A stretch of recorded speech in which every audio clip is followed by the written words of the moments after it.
আজকে আমরা হুইটস্টোন ব্রিজের উপর ক্লাস নিব। আর হুইটস্টোন ব্রিজ হচ্ছে কির্চফের সূত্রের একটা প্রয়োগ। সুপ্রিয় শিক্ষার্থীবৃন্দ, হুইটস্টোন ব্রিজের ক্ষেত্রে তোমাকে 4টা রোধ নিতে হবে এবং কি 4টা রোধকে শ্রেণী সমবায়ে সাজাতে হবে। দেখো আমরা 4টা রোধ নিছি, একটা হলো পি, একটা কিউ, আর একটা আর, আর একটা এস। 4টাকে কি করছি আমরা শ্রেণী সমবায়ে সংযোগ দিছি। এখন এই ক্ষেত্রে যেটা হয়েছে, একটা বদ্ধ বর্তনী হয়েছে। বদ্ধ বর্তনীর সাথে সাথে দেখো 4টা সংযোগ বিন্দু পাইছি। একটা সংযোগ বিন্দু আমার হলো এটা, সেটা হলো আমার এ। এটা একটা সংযোগ বিন্দু, সেটা বি। এটা একটা সংযোগ বিন্দু, সেটা হচ্ছে আমার সি। আর এটা একটা সংযোগ বিন্দু, সেটা কত আমার ডি। তাহলে দেখো যে 4টা রোধকে কি করলাম আমরা শ্রেণী সমবায়ে সংযোগ দিলাম এবং কি শ্রেণী সমবায়ে সংযোগ দেওয়ার প্রেক্ষাপটে একটা বদ্ধ বর্তনী তৈরি হলো। সেই প্রেক্ষাপটে আমরা কয়টা সংযোগ বিন্দু পাইছি? 4টা। এ, বি, সি, ডি, 4টা সংযোগ বিন্দু পাইছি। তো সুপ্রিয় শিক্ষার্থীবৃন্দ, এখানে থেকে আমাদের যদি আমরা হুইটস্টোন ব্রিজ তৈরি করতে যাই, তাহলে আমাদের খেয়াল করতে হবে এই সংযোগ বিন্দুর বিপরীত সংযোগ বিন্দু কোনটা? এইটা। তাহলে এই সংযোগ বিন্দুর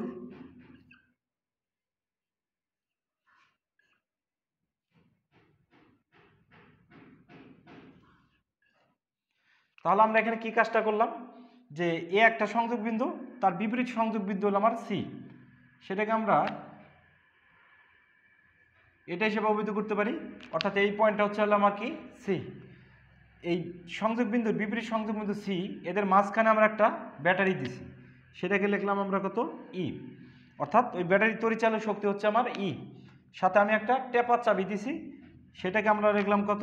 কে। এখন আসো, আরও দুইটা সংযোগ বিন্দু আছে আমার, একটা আছে বি আর একটা আছে ডি। দেখো বি সংযোগ বিন্দুর বিপরীত সংযোগ বিন্দু হচ্ছে আমার ডি। এদের মাঝখানে আমি একটা গ্যালভানোমিটার অ্যাড করলাম।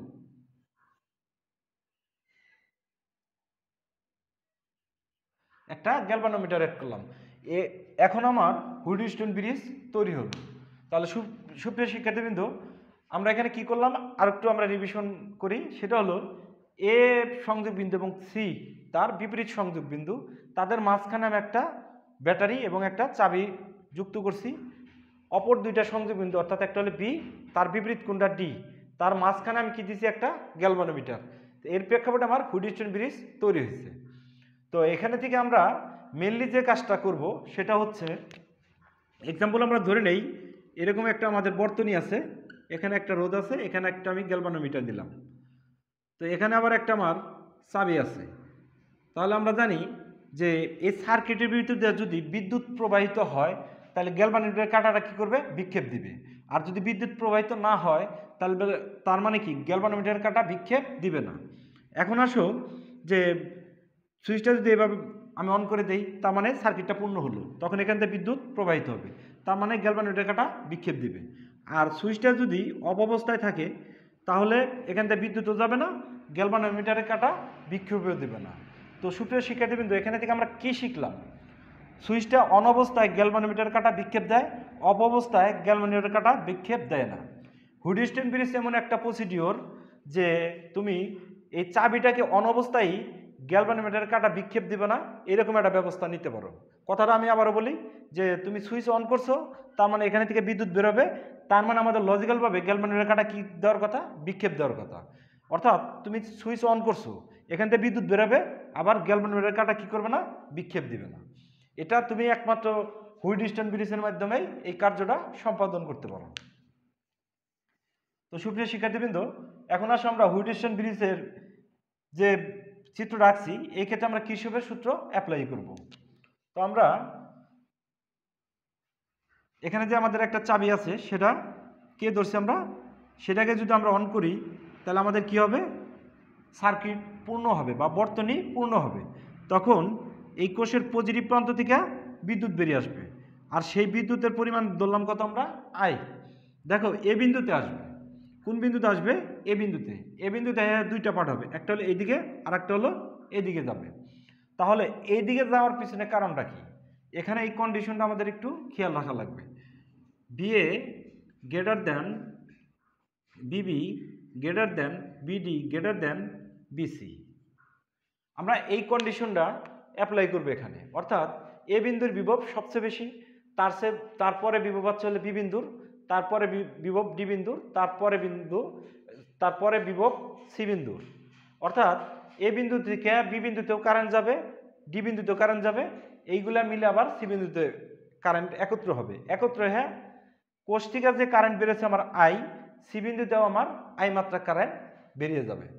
তাহলে আমরা দেখলাম যে এখানে এ বিন্দুর বিভব আমরা সবচেয়ে বেশি ধরছি, তারপরে বি বিন্দুর, তারপরে ডি বিন্দুর, তারপরে সি বিন্দুর।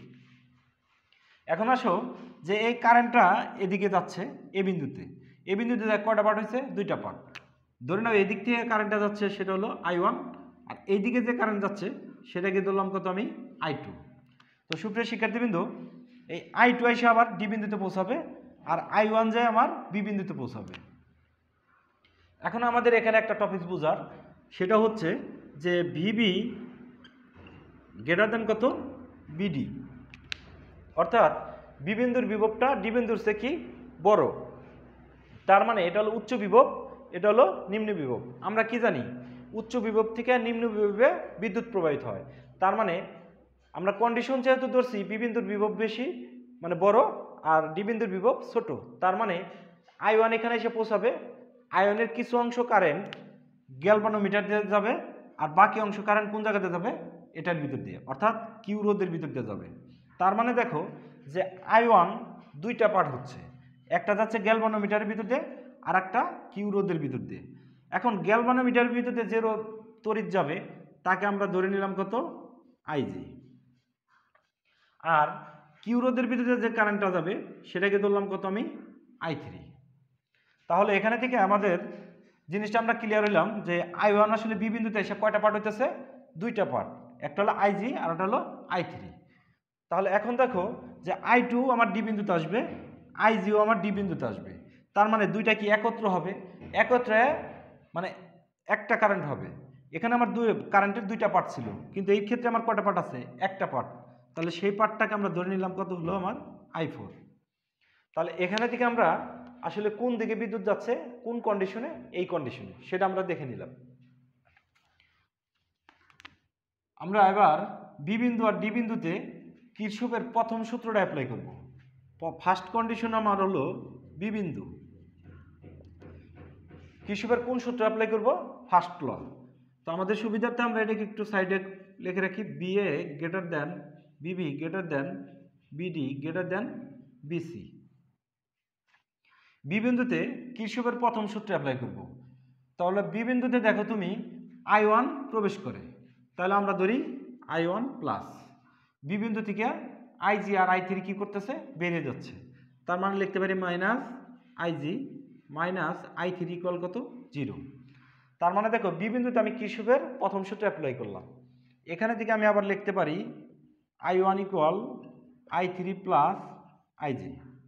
তাহলে সুপ্রিয় শিক্ষার্থীবৃন্দ, বি বিন্দুতে পাইলাম আমরা যে I1 প্রবেশ করতেছে, I3 বেড়ে যাচ্ছে। কিরশফের প্রথম সূত্রে আমরা দেখছিলাম যে কোনো একটা বিন্দুতে আগত প্রবাহমাত্রা ইকুয়াল নির্গত প্রবাহমাত্রা সমান হয়। দেখো বি বিন্দুতে আগত কোনটা? I1। বি বিন্দু থেকে বেড়ে যাচ্ছে কোনটা? I3 এবং IG। তার মানে আমাদের এই কন্ডিশন আমরা এখান থেকে পেলাম। বি বিন্দুর ক্ষেত্রে এবার আমরা লিখতে পারি I1 equal I3 plus IG। এখন আসো ডি বিন্দুতে আমরা কিরশফের প্রথম সূত্র খাটাবো। ডি বিন্দু, এই ক্ষেত্রে আমাদের কি আসবে? কি হবে? দেখো ডি বিন্দুতে কারেন্ট কোনটা কোনটা আসতেছে? I2 আর হলো IG, বেড়ে যাচ্ছে কোনটা? I4। তাহলে আমরা যেটা জানি যেটা প্রবেশ করে সেটাকে পজিটিভ, তাহলে I2 positive plus IG positive, বেড়ে যাচ্ছে কোনটা? I4 মাইনাস I4 ইকুয়াল কত আমার? 0। তাহলে এটাকে আমরা লিখতে পারি I2 plus IG equal I4। তাহলে আমরা ডি বিন্দুতেও কিরশফের প্রথম সূত্র অ্যাপ্লাই করলাম, এবং সেই ক্ষেত্রে আমরা একটা মান পেলাম I2 প্লাস IG ইকুয়াল কত? I4। তাহলে আমরা এখন এখানে একটু সেভ প্লেসে লিখে রাখি I2 plus IG equal I4। তো সুপ্রিয় শিক্ষার্থীবৃন্দ, আমরা গত কিছু ক্লাসে আমরা দেখছি যে কোনো একটা বদ্ধ বর্তনীতে আমরা একাধিক লুপ ভাবতে পারি, সেখানে আমরা কিরশফের সূত্র অ্যাপ্লাই করতে পারি। তো এখানে আমরা দুইটা লুপ ভাববো, একটা হলো এ বি ডি এ, আর একটা হলো বি সি ডি বি। এই দুইটা লুপ ভেবেই আমরা হুইটস্টোন ব্রিজের যে আমাদের সূত্র বা সাম্য অবস্থার যে সূত্র, সেই সূত্র আমরা প্রতিপাদন করব। তাহলে আমাদের প্রথম কন্ডিশন হচ্ছে কোনটা? এ বি তারপরে ডি এ। এই লুপের ক্ষেত্রে আমরা কির্চফের সেকেন্ড ল অ্যাপ্লাই করব। কোন দিকে আমরা ই করছি? এই দিকে। তাহলে দেখো I1 আমাদের সাথে আছে, তার মানে আমরা লিখতে পারি I1 P। দেখো IG আমাদের সাথে আছে, গ্যালভানোমিটারের রোধটাকে আমরা এখানে G ধরছি, তাহলে দেখো IG আমাদের সাথে আছে, তার মানে আমরা ধরতে পারি IG G। তারপরে দেখো যখন আমরা এইদিকে যাব I2 আমাদের বিপক্ষে, মাইনাস কী হবে আমার I2, রোধ আছে আমার R। এখন এ বি ডি এ এই লুপের ভিতর কোনো তড়িৎ কোষ আছে? নাই, তার মানে আমরা লিখতে পারি ইকুয়াল 0। তাহলে আমরা এই কন্ডিশনটা পাইলাম কোন ক্ষেত্রে? এ বি ডি এর ক্ষেত্রে।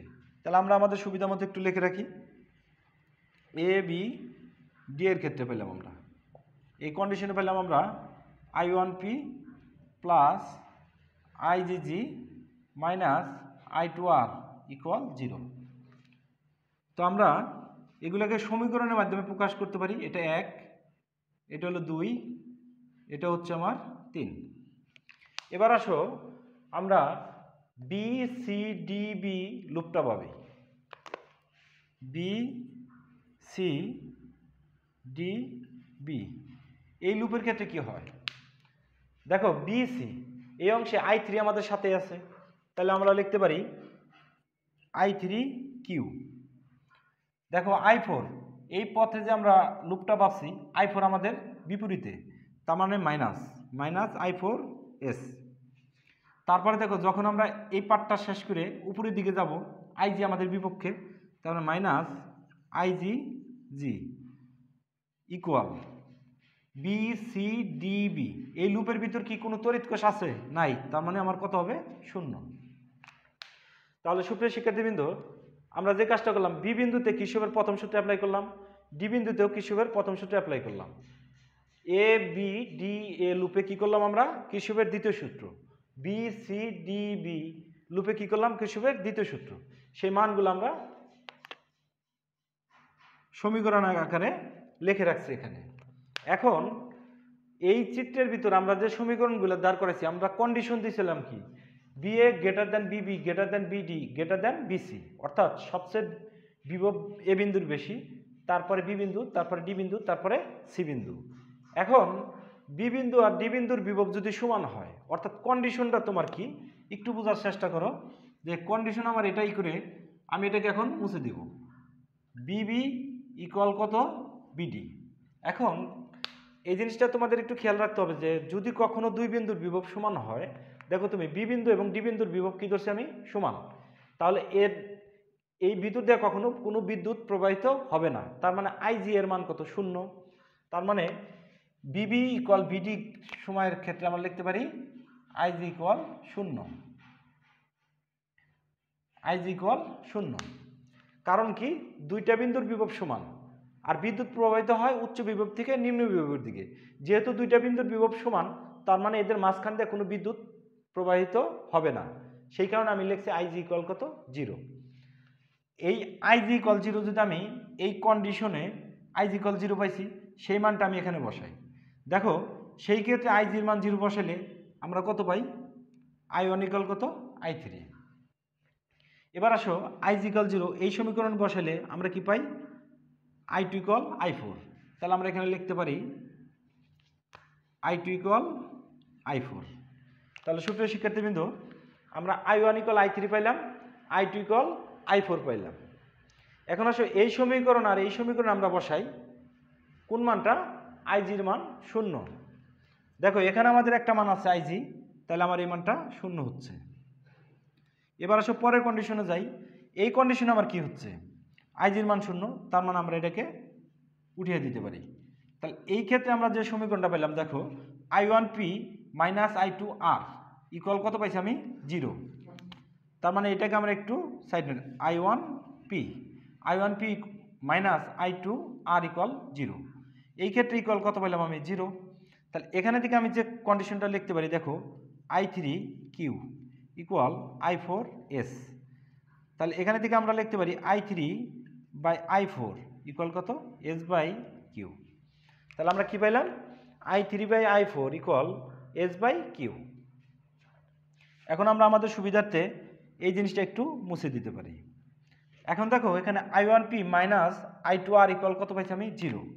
তার মানে আমার এখানে কন্ডিশন আসতেছে কি I1P ইকুয়াল I2R। এখানে থেকে আবার আমি লিখতে পারি I1 by I2 equal R by P। দেখো যে I1 বাই I2 ইকুয়াল কত পাইছি আমি R বাই P, আর এখানে পাইছি আমি I3 by I4 equal S by Q. দেখো এখানে I1 ইকুয়াল কত জানি আমি I3, তার মানে এইটার পরিবর্তে আমি লিখতে পারি কত I1। I2 ইকুয়াল কত জানি আমি I4, I4 এর পরিবর্তে আমি কত লিখতে পারি I2। তার মানে আমরা যে জিনিসটা পাইলাম I1 by I2 equal R by P, I1 by I2 equal S by Q. তার মানে আমরা বলতে পারি এটার এটা সমান। কথাটা আমি আবারও বলি I1 বাই I2 ইকুয়াল কত পাইছি R by P, I1 by I2 equal পাইছি এস বাই কিউ। তার মানে আমরা বলতে পারি এটা আর এটা কি সমান হবে। আমরা লিখতে পারি R by P equal S by Q. এখান থেকে আবার আমরা লিখতে পারি যে R by S equal P by Q, অথবা আমরা লিখতে পারি P by Q equal R by S. এটাই হচ্ছে আমাদের সাম্য অবস্থার শর্ত বা ভারসাম্য হওয়ার শর্ত। কার ক্ষেত্রে? হুইটস্টোন ব্রিজের ক্ষেত্রে। সে এই কন্ডিশন যখন ফ্লাপ হবে তখন এই গ্যালভানোমিটার কাঁটাটা কখনো কোনো বিক্ষেপ দিবে না। তো সুপ্রিয় শিক্ষার্থীবৃন্দ, আমরা এখানে যে কন্ডিশনটা পাইলাম P by Q R by S, এখানে থেকে তোমার কাছে এই রোধটার মান আছে, এই রোধের মান আছে, এই রোধের মান আছে, তুমি এটার এই রোধের মানটা বের করতে পারবা। অথবা এই কন্ডিশন হতে পারে যে তুমি পি রোধের মান জানো না, কিউ আর এস রোধের মান জানো, সেক্ষেত্রে তুমি পি রোধের মানটা বের করতে পারবা। এখানে থেকে আর একটা জিনিস আমাদের খেয়াল রাখতে হবে, এবিটাকে বলা হয় প্রথম বাহু, বিসিটাকে বলা হয় দ্বিতীয় বাহু, তারপরে এডিটাকে বলা হয় তৃতীয় বাহু, আর ডিসিটাকে বলা হয় চতুর্থ বাহু। এই কন্ডিশনগুলো তোমাকে মনে রাখতে হবে যে এবি হচ্ছে আমার প্রথম বাহু, বিসি হচ্ছে আমার দ্বিতীয় বাহু, এডি হচ্ছে আমার তৃতীয় বাহু, ডিসি হচ্ছে কি আমার চতুর্থ বাহু। এখানে থেকে একটা জিনিস লক্ষ্য করো যে কিছুক্ষণ আগে আমরা দেখছি যে বিবি ইকুয়াল বিডি হলে আইজি ইকুয়াল 0, অর্থাৎ বি বিন্দু এবং ডি বিন্দুর বিভব যদি সমান হয় এই গ্যালভানোমিটারের ভিতর দিয়ে কোনো বিদ্যুৎ প্রবাহিত হয় না। সেই ক্ষেত্রে এই সার্কিটটা কেমন হয় সেটা আমি তোমাদের একটু দেখানোর চেষ্টা করি। ধরে নাও এটা এইভাবে থাকে, সেক্ষেত্রে আমরা এটাকে ধরতে পারি এটা এরকম এরকম।